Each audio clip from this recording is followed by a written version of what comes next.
हाँ ठीक है दोस्तों, जय माता दी। बात 5 से होती है शनि की। शनिदेव धीमी गति चलने वाले हैं। इन्हें भाग्य विधाता शास्त्रों में कहा गया है। शनिदेव की तो आराधना हर रोज शाम को करें। ओम प्राण प्री प्रोत्साह शनि नमः। बीज मंत्र ही लो आप।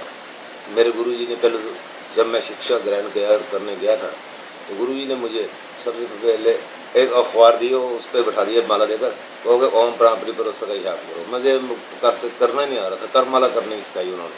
मैंने शनिदेव का पाठ शुरू कर दिया। तब से लेकर 15 साल मैंने 5 माला संध्या काल को शनिदेव की पूजा की जाती है। 5 माला शनिदेव की निकाले आप। ओम प्राण प्री प्रोत्साह शनि नमः। तो बात पाई की आती है, 60 सती हो या ना हो। जैसे मिथुन राशि पर 60 सती नहीं चल रही, लेकिन पंचम भाव में शनि कष्टकारी रहेगा। शनि हमेशा तृतीय भाव, षष्ठम भाव और एकादश भाव में ही श्रेष्ठ फल देगा। बाकी जितने घरों में जाएगा शनि, प्रथम द्वितीय भाव, तृतीय भाव, चतुर्थ भाव में ढही आ जाएगा। पंचम भाव में शनि आए तो फूटे भांडे में खाना खिलाए। तो षष्ठम भाव में अच्छा शनि फल देगा। तो सप्तम भाव में शनि की सीधी दृष्टि से स्थान पर पड़ती है। अष्टम भाव में ढहिया शुरू हो जाता है। 9वें भाग्य स्थान में आए तो भाग्य का पतन होने लगता है। और 10वें भाव में शनि आए तो वो इतना लाभदायक नहीं होता। एकादश भाव में शनि जाकर फिर फल देगा। 3 घरों में शनि फल देता है। तो शनिदेव की हर रोज आप वंदना और अर्चना करें।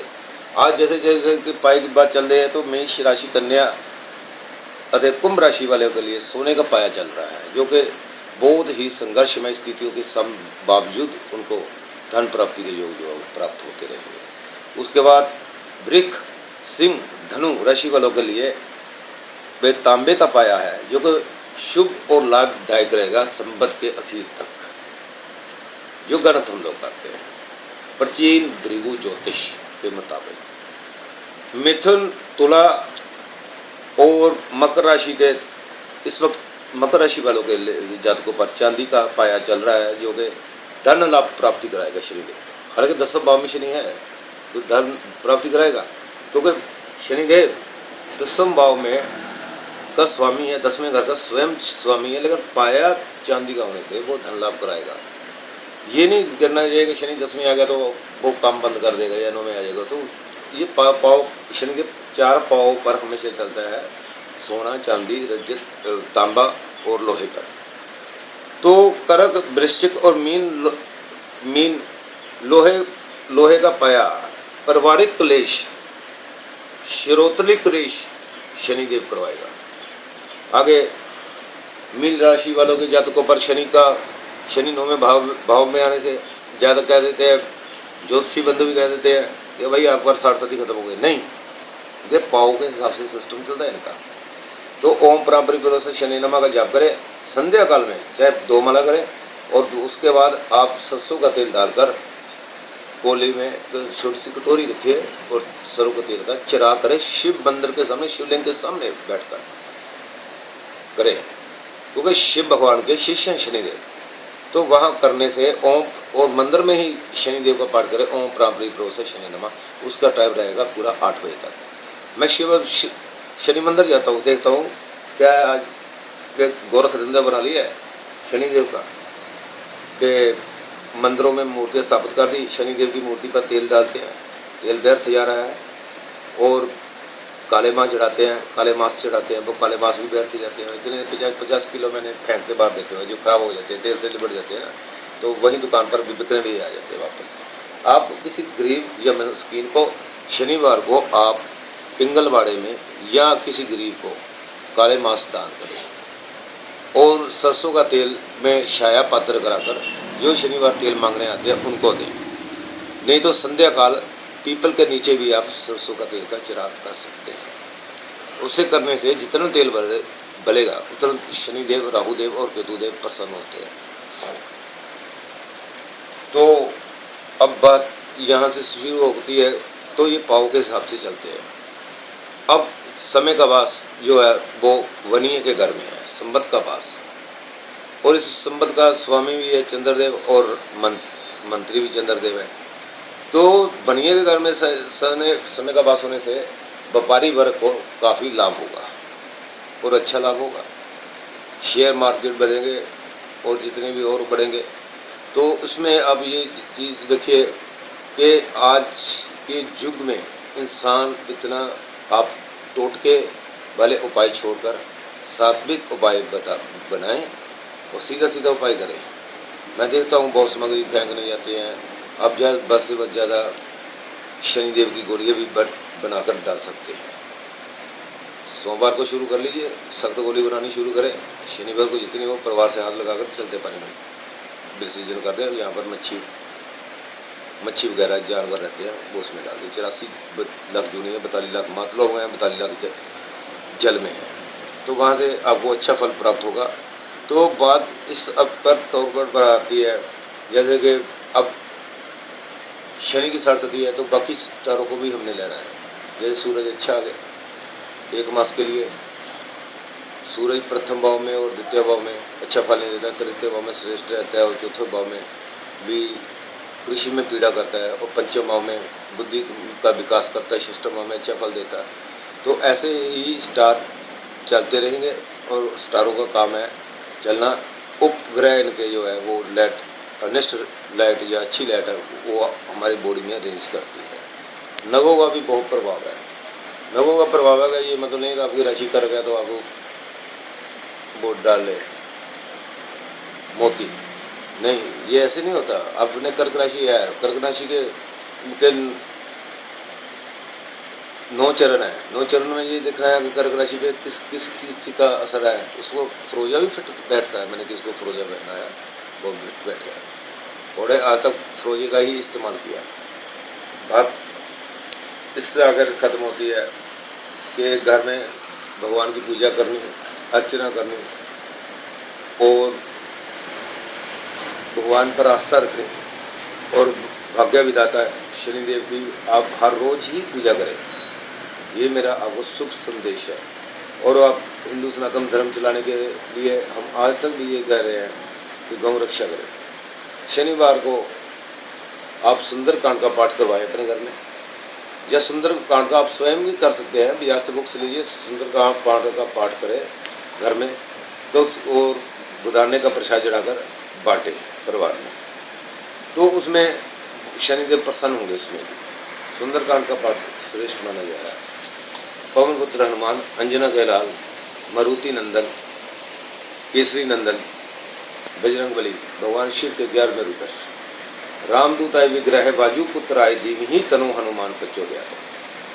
रामदूताय विग्रह बाजू पुत्र आय धीमहि तनु हनुमान प्रचोदयात्। राम जी गायत्री मंत्र है, हनुमान जी का ये श्रेष्ठ बहुत मंत्र है। इस मंत्र में मैंने बहुत की है, बहुत सख्त मंत्र है ये। इस मंत्र को आप अर्चना में ले सकते हैं।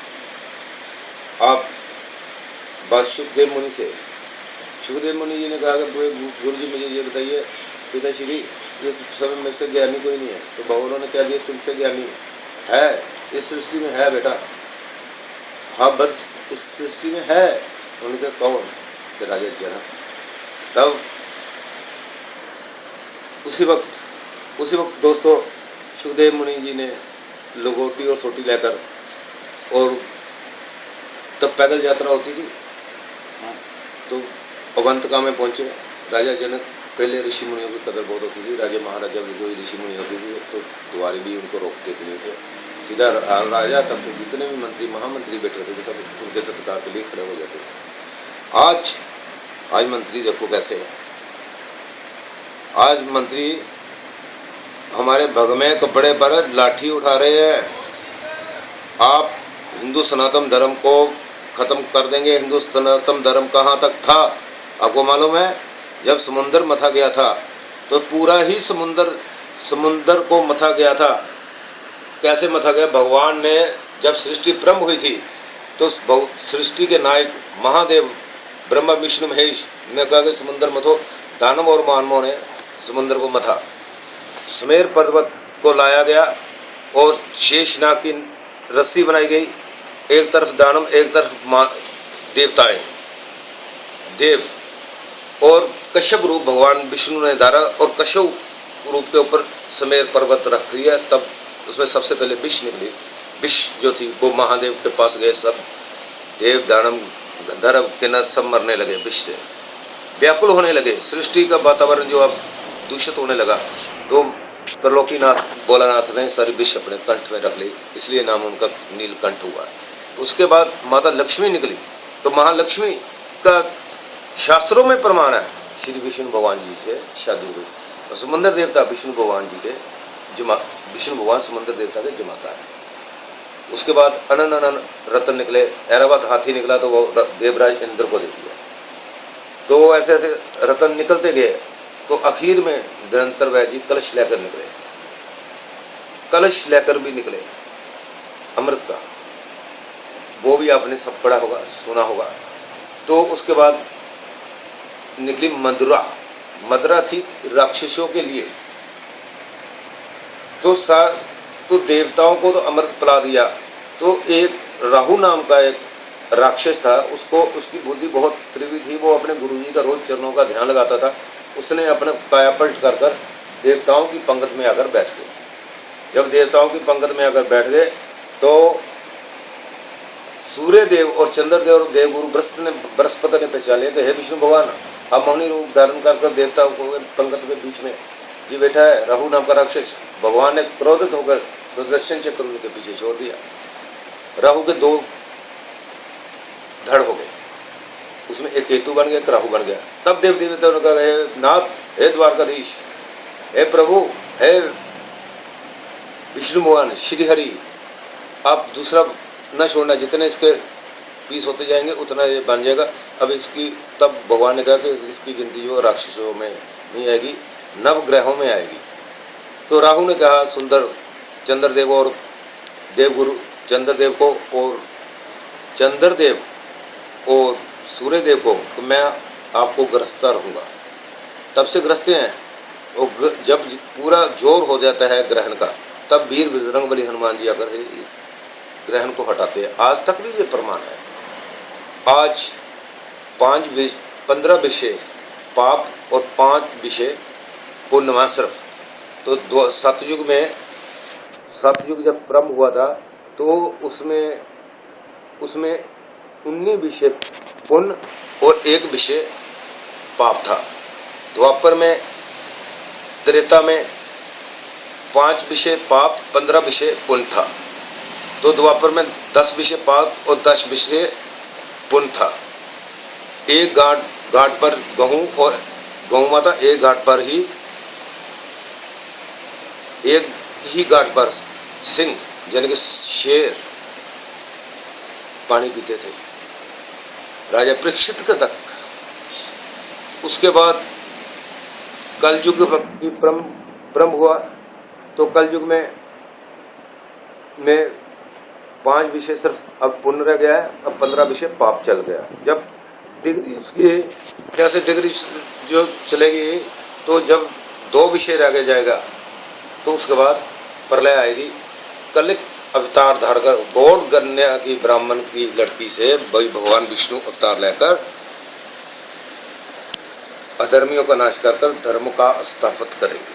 द्वारा सृष्टि फिर स्थापित होगी, क्योंकि उन्होंने मार्कंडे ऋषि को दिखा दिया था। क्या दिखाया? जो आपने भक्तों आपने देखी है फोटो भगवान की, एक पत्ते पर विष्णु भगवान है और उनके मुख पर पांव का अंगूठा है कृष्ण भगवान के अपना। तो क्या देखते हैं मार्कंडे कि सारी जगह प्रलय प्रलय, पानी ही पानी, जल ही जल है, सब कुछ समाप्त हो गया। विष्णु भगवान कहते हैं ये देखो मार्कंडे, हमारा ये रूप होगा। और कल की अवतार की वो आज भी तस्वीरें हैं। हमारे दोस्त थाईलैंड से, वो कहते हैं पंडित जी आपकी बात सच है, थाईलैंड एयरपोर्ट पर आज भी समुद्र मंथन की फोटो लगी है। पूरा समुद्र मंथन जो था, पूरा जितनी भी सृष्टि है सारी ही हिंदू सनातन धर्म की थी। आप अपने से धोखा ना करें, अपने बच्चों से धोखा ना कराएं, उनको ग्रंथों का अध्ययन करवाएं, सर्वस कराएं, पढ़ाएं लिखाएं, लेकिन अपने मंदिरों का दुरुपयोग ना कराएं। हमारी बेनती है आज भी कि अपनी सोसाइटियों में जितने जहाँ पर मंदिर है उन मंदिरों को साफ करें और उनकी मरम्मत करवाएं, थोड़े थोड़े पैसे डालकर, मिट्टी बनाकर। और जहाँ नहीं है वहाँ पर मंदिरों का और निर्माण करवाएं। और वृद्ध आश्रम खोले, बच्चे जो यतीम बच्चे हैं, यतीम आश्रम में जाकर बच्चों को किताबा कापियाँ बांटें। जय माँ जय भगवान।